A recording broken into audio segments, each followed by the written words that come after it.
In May of this year, I published a video on a story that broke back in 2013 on the Kernel, in which a phone number was made public that had apparently been set up in place of the famous Lincolnshire Poacher number station. I'll recap segments of the story for you, but the full video is linked below and in the description.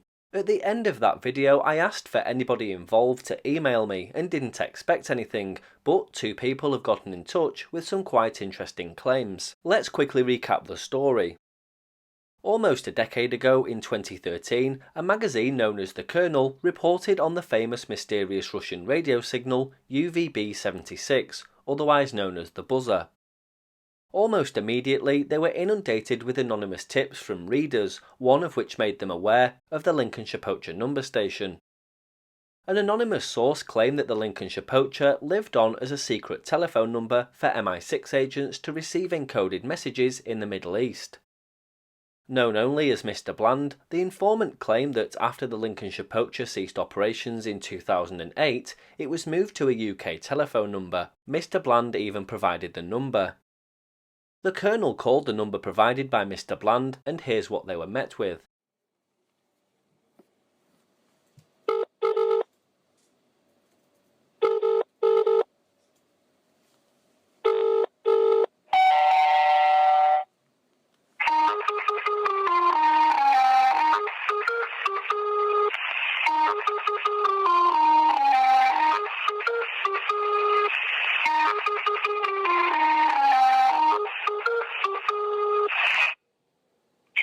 Two 1 8 3 9 7 5 1 2 9 0 4 9 0 8 8 9 1 0 0 0 0 0 0.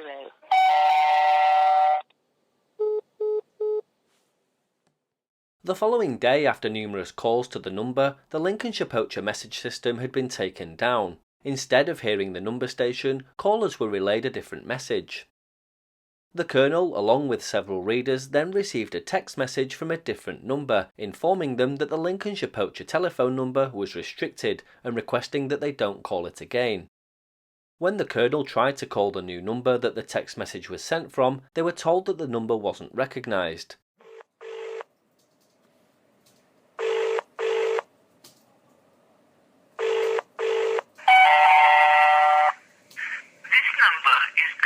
Unavailable. Do not use this number at this time. Please refer to backup channel Romeo X-ray 39 end.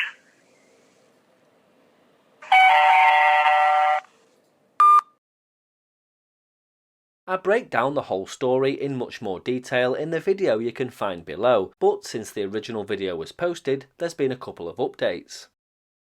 So you'll notice that the source of the numbers was a Mr. Bland.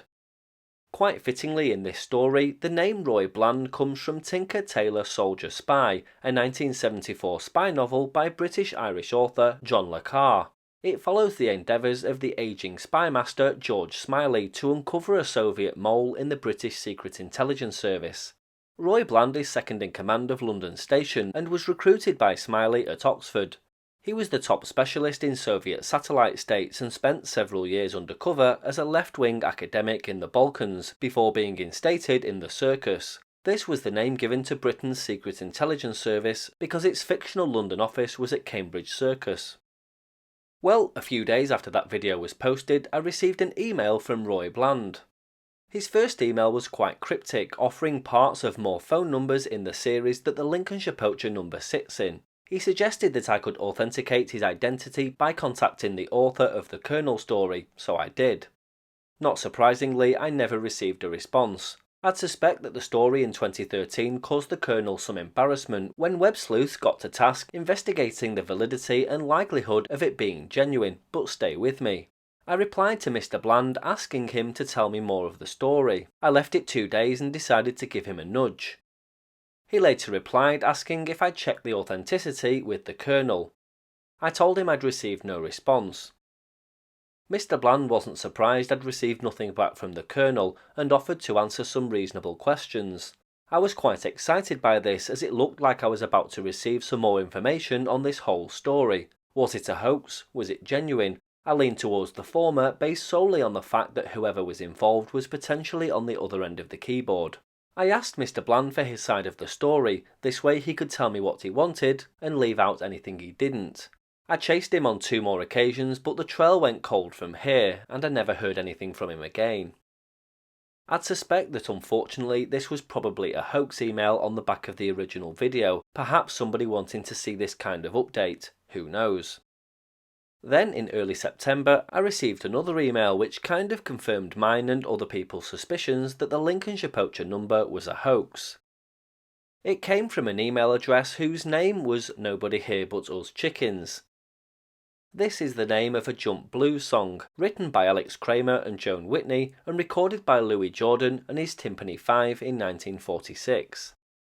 The song popularised the expression "nobody here but us chickens", but the phrase is older. Its first known appearance was a joke published in a reader-submitted anecdote in Everybody's Magazine in 1908 regarding a chicken thief formulated as, well, I'm not even going to try to pronounce this. From there it was picked up by newspapers and reprinted far and wide. Anyway, if anybody knows of any significance behind this name, then let me know. The email said, "I just saw your video about calling a secret government number station. My information dates from the early 1990s to the early 2000s, and that's not how things were done." There were listed phone numbers for registered companies that had a receptionist, in inverted commas, manning the phone 24/7. Most of the time you could make what would sound like a very normal phone call from someone who'd have reason to be in whatever country you were in. Aid worker, although we tried not to use those, photographer, press, wildlife and nature, sales rep, tourist, almost always couples, etc., etc. The person you asked to speak to when you called indicated the type of call. For example, "It's Bob Smith, can you put me through to Mr. Jones please?" And this might mean the local Rozzers are onto me gov and they're listening to this conversation. This is so who you put through to is ready to flesh out your cover story and make it sound like you're in trouble for being late flying back, which sounds a bit legit, and you can make the local plod your friend, asking them to help you out with your dick of a boss or something.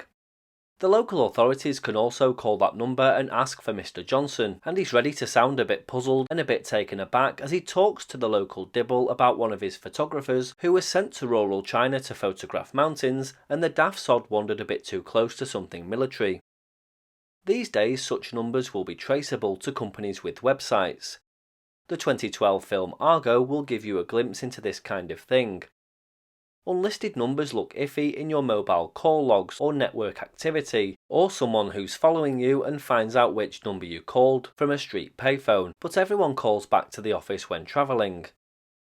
Travel agencies are also used for people travelling as tourists. Again, it'll be a very real company on the surface and may or may not have a couple of actual branches and really sell package holidays to families and couples. Number stations work great for long-term deep cover people. Take a look at the TV series The Americans to see a very good portrayal of long-term deep cover and using number stations as a message source. They're probably still used, but things were already shifting when I stepped out of the loop in the 2000s. The idea of a number station broadcast being played back when you call a telephone number just doesn't make sense to me. The whole point is that you don't have to actively make contact, it's passive. There are also numbers you can call that sound like a fax machine or modem until you dial a code, and then you can send a brief update about your status or mission status, needing extraction or backup, etc. You can leave a voice message or use coded options just by dialing. I'll check back here if you have any more questions, and I usually notice your videos on YouTube. You can ask anything, but I may not be able to answer everything. I replied to this email a while ago and have yet to hear anything back. This person is in agreement that the phone number used as a number station is very unlikely. He said he stepped out of the loop in the early 2000s, so this could be somebody with an intelligence background, I just don't know. Again, when you're in rabbit holes such as this, the waters tend to get muddier the further you go, and other than my original conclusion that the Lincolnshire Poacher number station phone message was a hoax, I'm struggling to reach any further conclusion on this. What do you think?